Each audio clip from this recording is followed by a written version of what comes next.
Ils sont situés à 40 km de Conakry. Il s'agit des entrepôts maliens inaugurés par le président de la République Ibrahim Boubacar Keïta. Ces entrepôts ont pour objet de faciliter l'approvisionnement du marché malien via la Guinée.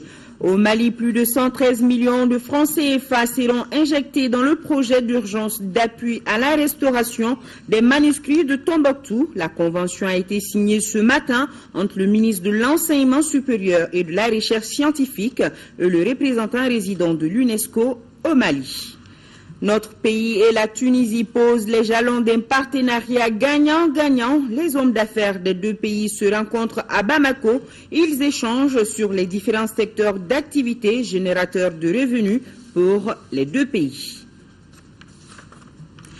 Merci de nous rejoindre sur la télévision nationale. Bonsoir à tous. Le président de la République poursuit sa visite de 72 heures en Guinée-Conakry. Ibrahim Boubacar Keïta et son homologue guinéen ont procédé cet après-midi à l'inauguration des entrepôts maliens. Situés à 40 km de Conakry, ces entrepôts ont pour but de faciliter l'approvisionnement du Mali via la Guinée. Sur place, Ibrahima Traoré et Brahima Koulibaly, nos envoyés spéciaux, nous donnent plus de détails. Le Mali dispose désormais de nouveaux entrepôts en Guinée-Conakry. Les installations sont officiellement mises en service par le président de la République, accompagné du Premier ministre guinéen. L'infrastructure est située à Friguiadi, dans la préfecture de Koya, à une quarantaine de kilomètres de Conakry. Ces entrepôts devront permettre de booster l'approvisionnement régulier et sécurisé du Mali avec les meilleurs coûts. Le port de la Guinée, c'est le port naturel du Mali. Parce que nous sommes à 980 km.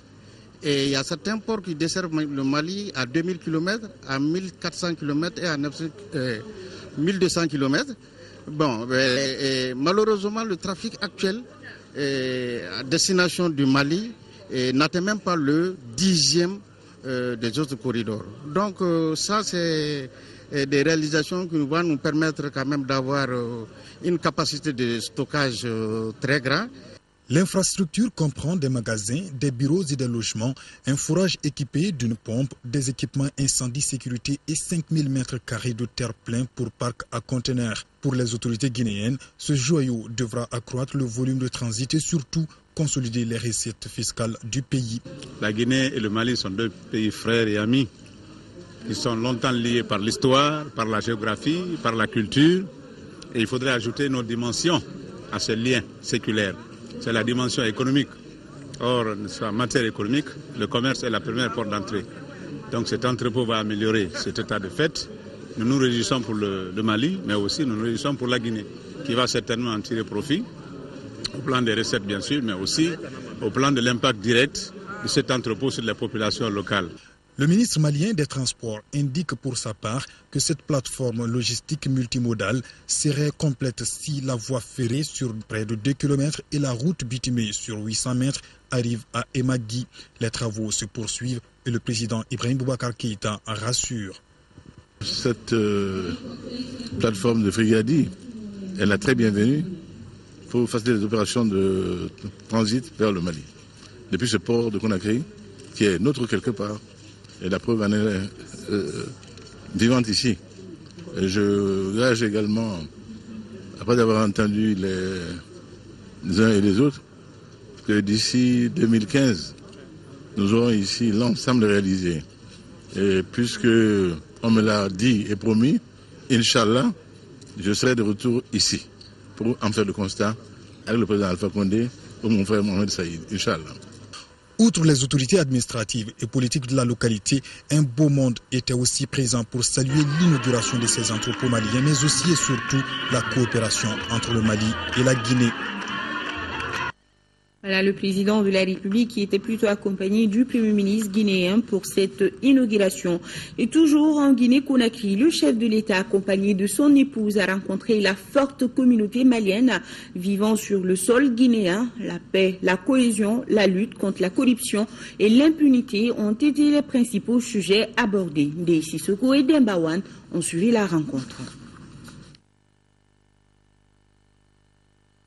Les Maliens de Guinée ont exprimé leur fierté d'appartenir à une grande nation qui a retrouvé sa place sur l'échiquier international. Les progrès significatifs enregistrés par le Mali dans la résolution de la crise avec le retour à l'ordre constitutionnel, le retour de l'administration et des réfugiés dans les régions du Nord, entre autres, ont été salués par les Maliens de Guinée. Nous savons, Monsieur le Président de la République, que vous avez entrepris les grands chantiers, dont je vais citer quelques-uns. La lutte contre la corruption, l'impunité et le grand problème, la crise du Nord. Nous vous soutenons dans cette lutte. C'était aussi l'occasion de saluer la coopération entre le Mali et la Guinée. Une coopération que le président de la République, Ibrahim Boubacar Keïta, jugera d'historique et de fraternelle. Entre la Guinée et le Mali, il peut y avoir l'ombre d'un nuage. Ces relations, nous l'avons hérité en vérité. Je pense que quand on parle de l'Afrique de l'Ouest, quand on parle du Mali et de l'Ouest africain précolonial, ces deux pays étaient confondus. C'est donc aujourd'hui un juste retour des choses que le Mali et la Guinée marchent main dans la main. Et leur chef d'État est les relations que vous savez. Cela, je crois, est heureux pour nos deux pays. Cela est heureux pour l'Afrique. Car nos fondamentaux restent, demeurent. Nous ne sommes pas des politiciens. Nous sommes des politiques. Nous ne sommes pas des politiques de rencontre. Nous sommes des politiques de conviction. Et qui nous sommes formés pour servir nos peuples. Concernant l'actualité brûlante du pays, Ibeka dira que la seule chose qui compte aujourd'hui et qui est indispensable et incontournable, c'est la paix. Et pour cette paix, il ne ménagera aucun effort. Je crois qu'aujourd'hui, chacun voit le Mali un pays de justice. Désormais,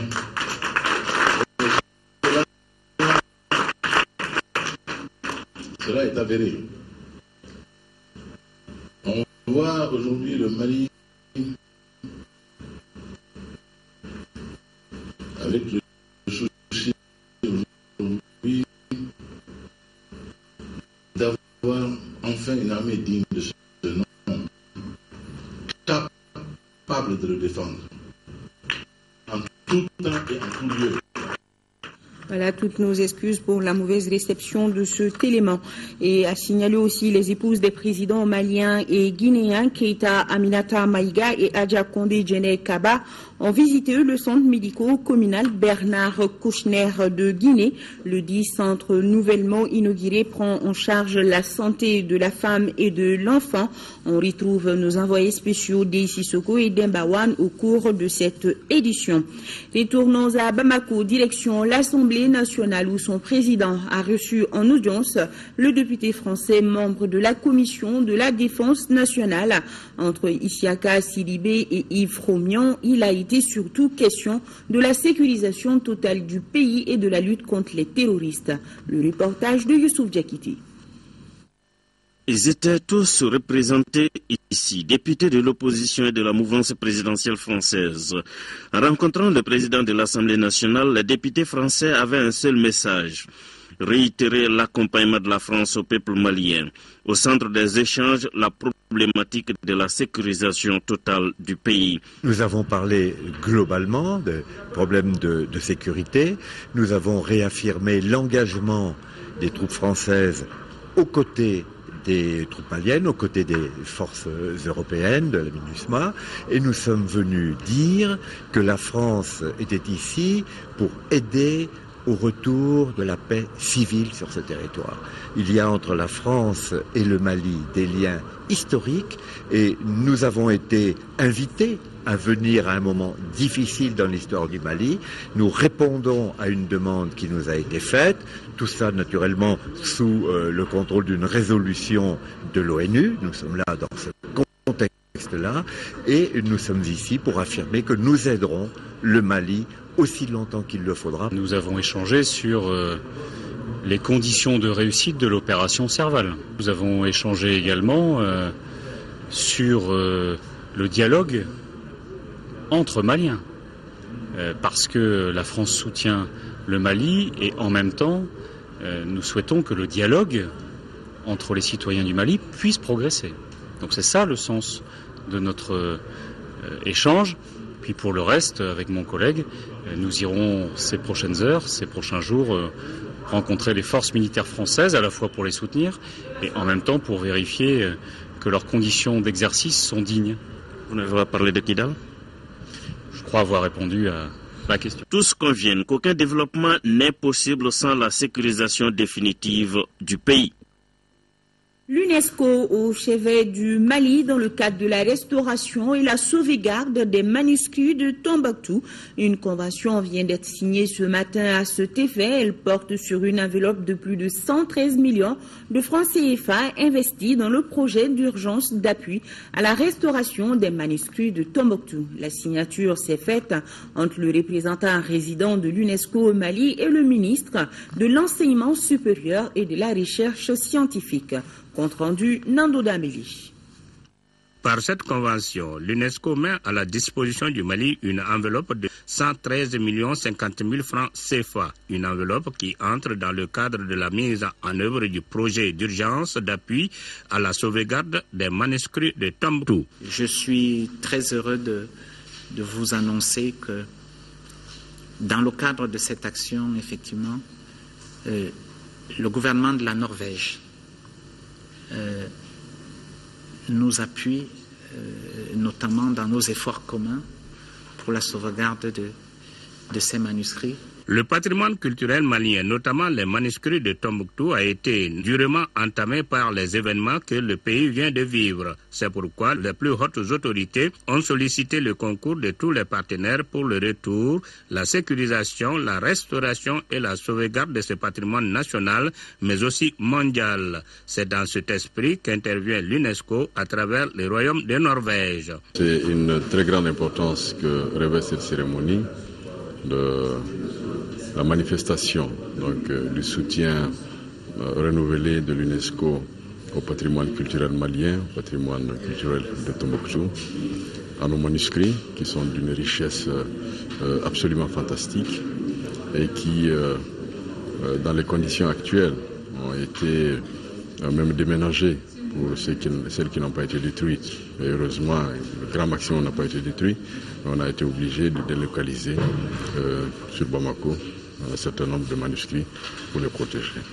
Ainsi, les bibliothèques privées de Tombouctou, celles de l'Institut de recherche islamique Ahmed Baba, seront restaurées et les capacités des gestionnaires des manuscrits renforcées.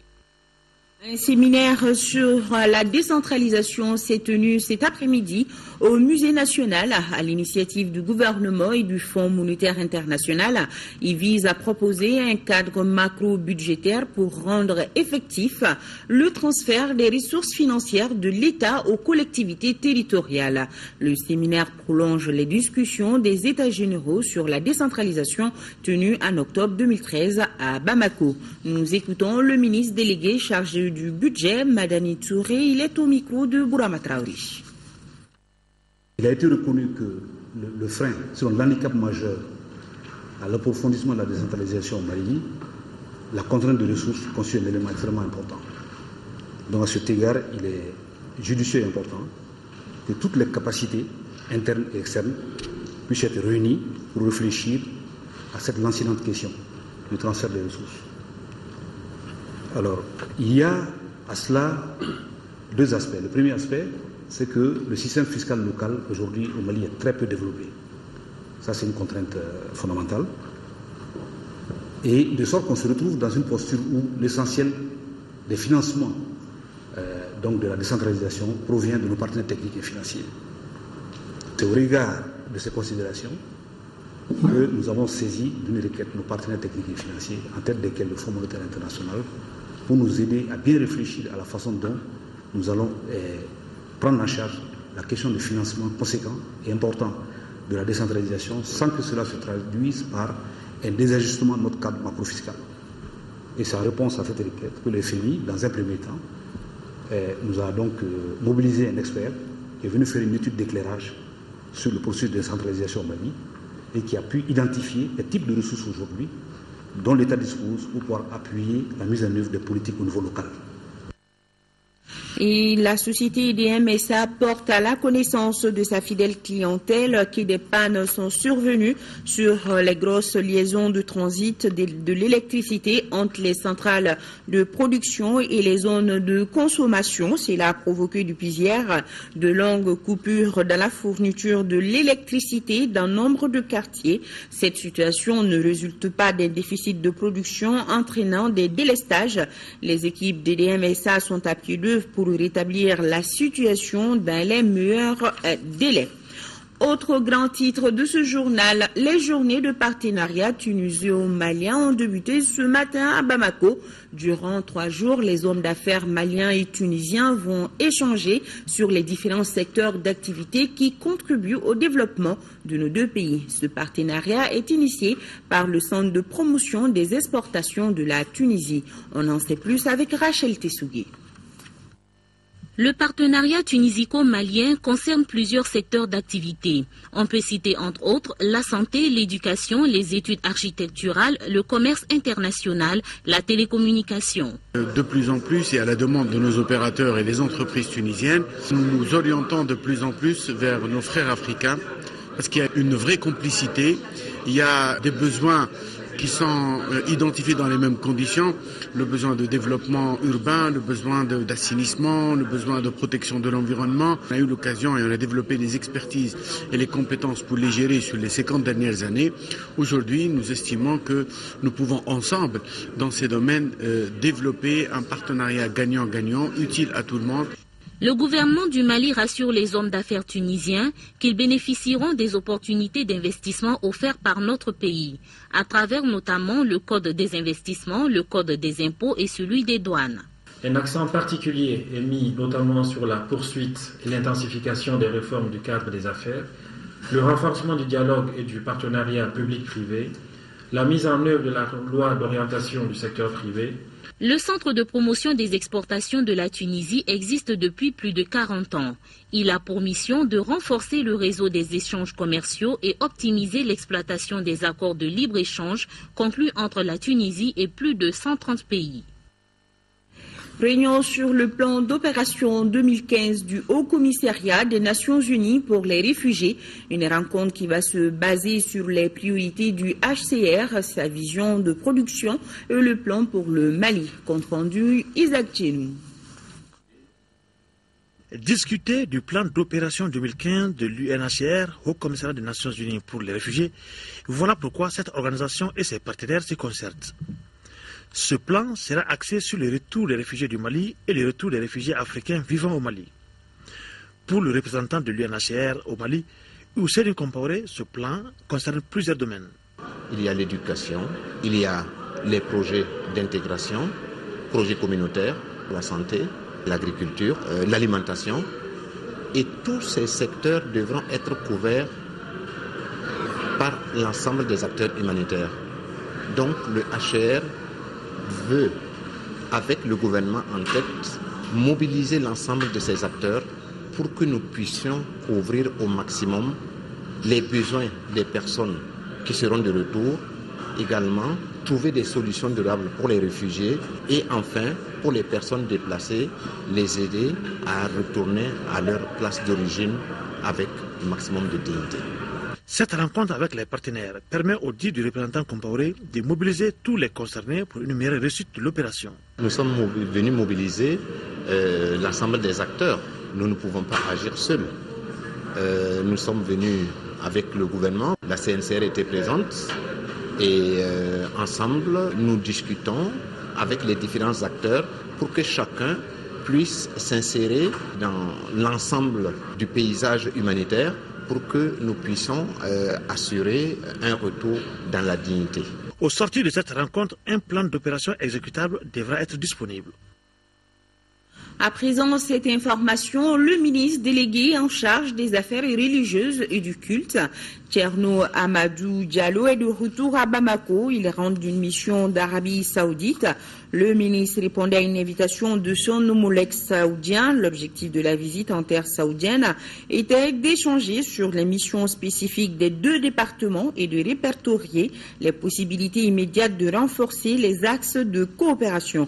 Au cours de ces rencontres avec les autorités saoudiennes, le ministre Diallo est revenu sur la place de l'islam dans la vision du président de la République Ibrahim Boubacar Keïta et les attentes de notre gouvernement à travers son département pour consolider un islam tolérant. On parle à présent du démarrage de la 5e édition du Salon international de l'étudiant, un salon qui a ouvert ses portes au Centre international de conférences de Bamako. L'événement a pour objet de réunir l'ensemble des acteurs de l'enseignement supérieur, secondaire et professionnel autour d'une plateforme de réflexion sur les différentes filières de formation. Nando Dameli. Cette 5e édition du Salon international de l'étudiant, comme les 4 précédentes éditions, est un véritable espace de conseil et d'orientation pour les élèves et étudiants. Nous avons fait appel à des professionnels de tous les métiers qui vont expliquer aux jeunes quelles sont les conditions pour accéder à un métier, quels sont les avantages, quelles sont les contraintes, quels sont tout ce qu'il faut savoir pour accéder à ces métiers. L'objectif recherché est de réunir tous les acteurs de l'enseignement secondaire, professionnel et supérieur et de la recherche scientifique autour d'une plateforme pour informer et orienter les élèves maliens sur leurs filières de formation et leurs débouchés après le baccalauréat. C'est ce qui justifie la présence des écoles supérieures, des instituts et universités étrangers et maliens à ces salons. Nous accompagnons l'étudiant malien depuis 2010, année de la première édition. Nous les félicitons et nous les exhortons à multiplier ces types d'initiatives qui visent à promouvoir une cause noble. Cette année, le Centre national des œuvres universitaires apporte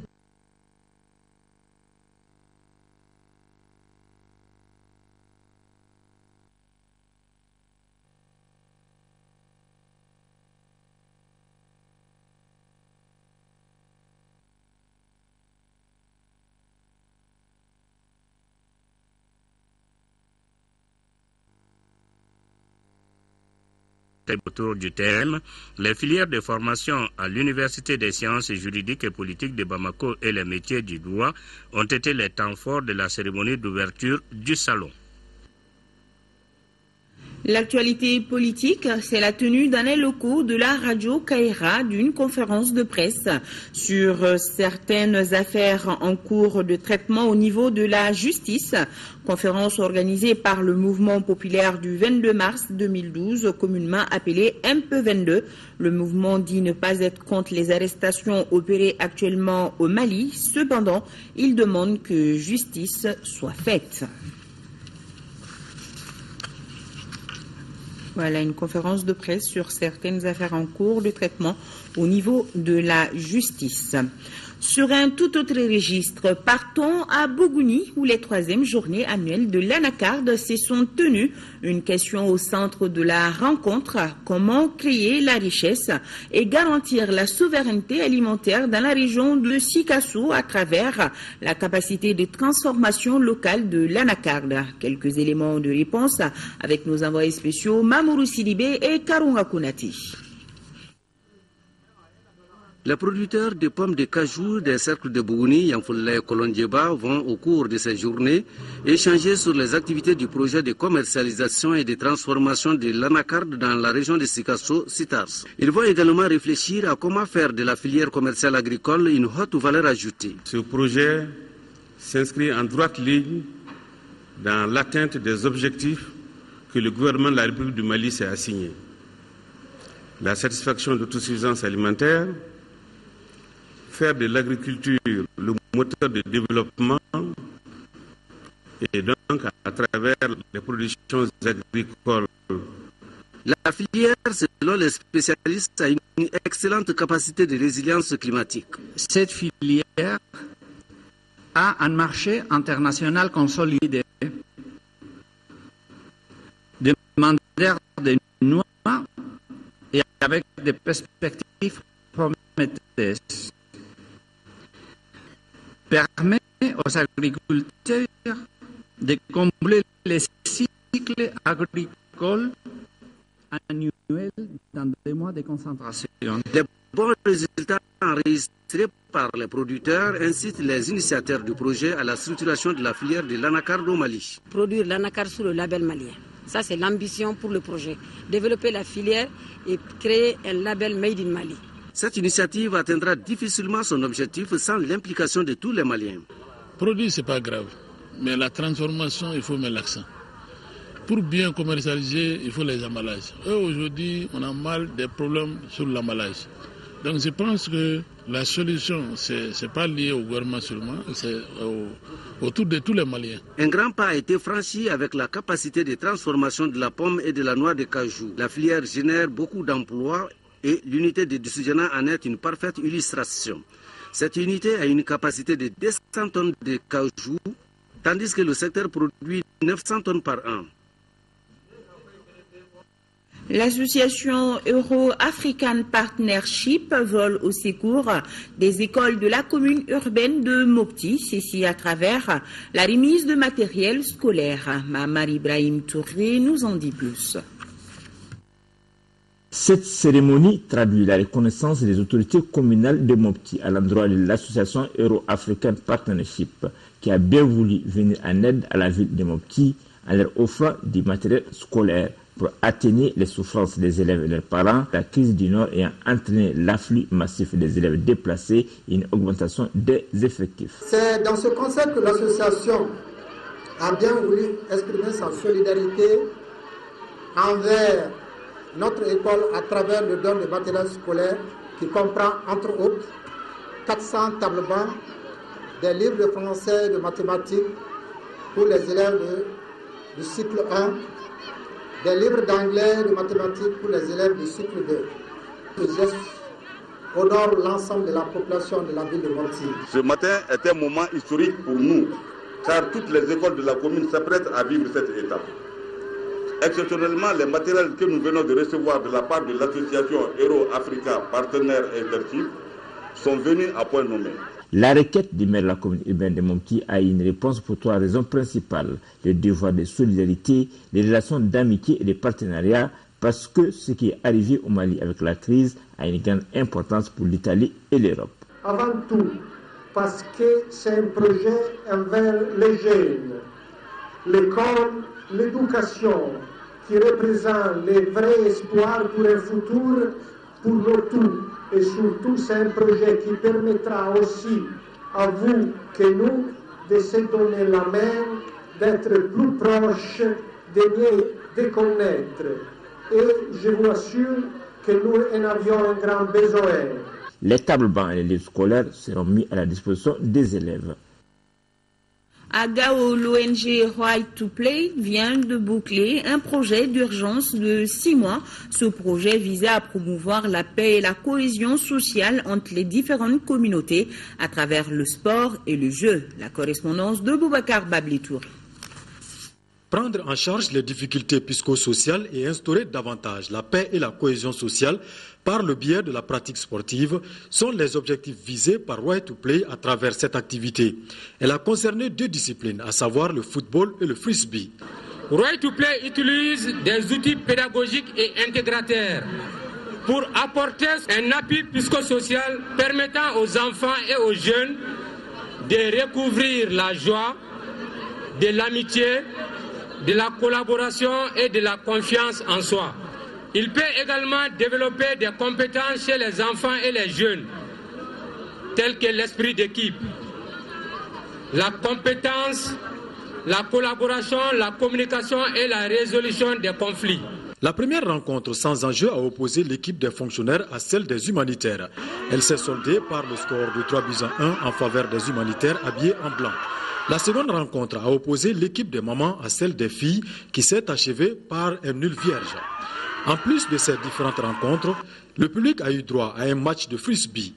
Au finish, c'est la paix qui a triomphé. Soutenu par l'UNICEF et mis en œuvre par l'ONG Right to Play Mali, ce projet humanitaire d'urgence s'inscrit dans le cadre de la réconciliation, du renforcement de la cohésion sociale et le développement de la paix à travers le sport et les jeux. Les organisateurs de l'ONG Right to Play ont démontré que le sport, au-delà de son caractère festif et mobilisateur, peut rassembler et renforcer la paix et la cohésion sociale, d'où la présence des autorités politiques et administratives, les chefs de services régionaux de Gao, ainsi que les partenaires au développement. Ouf de soulagement des populations de Bagoundje 1 et 2. Elles ne feront plus le déplacement dans les CESCOM de la ville de Gao pour les soins de base. Les autorités communales de Gouzouré, appuyées par des partenaires locaux, viennent de doter ces 10 villages d'un CESCOM. De Gao, le compte-rendu de Drissa Koli. Les populations des Bagoundje 1 et 2 sont sorties massivement à cette cérémonie inaugurale de leur nouveau CESCOM. Installé pour le moment dans un bâtiment aménagé, ce centre de santé communautaire était attendu depuis 4 ans. Il complète ainsi le nombre de CESCOM de la commune rurale de Gouzouré à 3. Les 2 premiers vieux de 10 ans à Wabaria et à Lobou étaient les seuls centres devant accueillir les 43 400 âmes de la commune. Ce CESCOM a été programmé il y a 4 ans. Mais compte tenu des difficultés de financement, on n'a pas pu réaliser. Ce qui fait que nous avons beaucoup de difficultés par rapport à la population, surtout en termes des accouchements, en termes de vaccination. C'est pour cela que nous avons en tout cas voulu démarrer les activités de ce CESCOM. En plus d'une sage-femme qui a été aussitôt affectée au centre par le CCRF de Gao, l'ONG Greffa a mis 2 autres sages-femmes à la disposition du centre pour 3 mois. De nombreux autres lots offerts par les mêmes partenaires ont accéléré l'ouverture du CESCOM. Je vous apprends que l'ONG Greffa a mis à notre disposition des produits d'une valeur estimée de plus de 3 millions de francs CFA. Elle a aussi pris en charge le salaire de 2 agents de santé pour une durée de 3 mois. La construction d'un CESCOM pour les 5360 habitants de Bagoundje, situé à 7 km de Gao, est une priorité des autorités sanitaires de la région. Cette question vient d'être prise en compte dans l'élaboration du programme de développement socio-sanitaire du cercle PDSC 2013-2018. Les prestataires de la région de Ségou s'impliquent dans la mise en œuvre du régime assistance médicale RAMED. C'est le constat fait par une mission de l'Agence nationale d'assistance médicale qui s'est rendue ce lundi en 4e région pour mettre au même niveau d'information les acteurs sur la mise en œuvre du régime assistance médicale. Le reportage de Fouzeini Samaki. En transport à Bafo, l'EUTM s'engage à former 48 militaires du génie aux techniques de franchissement et cela pendant 3 mois. Nous sommes faire la formation ici dans la 26e bataillon du génie. C'est la condition qui reste ici à Bafo avec le fleuve qui est chaque année en bon niveau. Et ici, le lieu, c'est parfaitement. Le régime est un système qui... Cependant, ce système reste peu connu par le grand public. Cette mission de l'Agence nationale d'assistance médicale vise donc à informer les prestataires sur les avantages liés à ce régime. Nous sommes dans une mission circulaire pour expliquer aux différents acteurs impliqués dans la mise en œuvre du RAMED leur rôle et fonction, pour que désormais chacun à son niveau se sente concerné et que la mise en œuvre de cette réforme soit effective. Et quand on sait que le budget de cette réforme, l'État prend les 65% et les 35% des collectivités, et quand on sait que les indigents relèvent de ces collectivités, il va de soi que nous bénéficions de l'accompagnement réel des collectivités. Les responsables de Ségou apprécient cette initiative qui précise les rôles et les responsabilités des différents acteurs dans la mise en œuvre du régime d'assistance médicale au Mali. Je me réjouis de la tenue de cette journée de dialogue entre techniciens que vous êtes, dans la mesure où, malgré la manifestation de la bonne volonté des différents acteurs de faire du RAMED une réalité certaine, difficultés de compréhension persistent pour combler le déficit d'information qui constitue aujourd'hui le principal verrou à sauter pour que le RAMED prenne enfin son envol. La rencontre de Ségou a regroupé les différents acteurs de la santé, les bénéficiaires et les autorités de la 4e région. Ici à Bamako, arrestation d'un groupe de malfrats et d'un trafiquant de stupéfiants. Les faits reprochés aux malfrats sont relatifs à l'enlèvement, la séquestration et l'extorsion de fonds. Le trafiquant de drogue lui a été arrêté avec 2 kilos d'héroïne à Niamakoro, à la cité UNICEF. C'était par les soins des brigades d'investigation judiciaire et celles des stupéfiants. Compte rendu Lamine Keïta. Les 3 malfrats, tous des Maliens, ont enlevé un jeune ressortissant guinéen le 10 février dernier à la gare routière de Djikoroni-Para.